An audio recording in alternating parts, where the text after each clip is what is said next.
মেশিনটি অনেকদিন হয়ে গেছে এবং বড় ছিল, চালানো হতো না। তাই আমরা এটা নতুন করে অটোমেশন করে আবার রানিং করার জন্য কাজ করবো। অনেক পার্টস ছিল, ড্যামেজ হয়ে গেছিলো, এই পার্টসগুলো এক্সপার্ট ছিল না, আর এই পার্টসগুলো অনেক পুরাতন এবং পাওয়া যেত না। নতুন করে অটোমেশনে কাজ করতেছি আমরা। এলএস পিএলসি দিয়ে এসএম প্রোগ্রাম করবো, ডেল্টা এসএমআই আছে সেখানটাই পাবো। তো এই মেশিনের এই কন্ডিশন অবস্থায় আছে।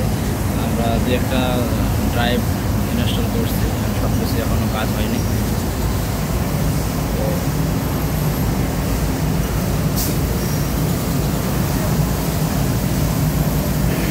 তো এই কন্ডিশনে দেখে যান, এটা কাজ শেষ করলে আমরা আপনাদেরকে আবার পুরো ভিডিওটা দেখাবো। এটা হচ্ছে প্যানেল, আর মেশিন হচ্ছে এটা হচ্ছে সিন্দুরের মধ্যে একটা বার্নার থাকে একটা,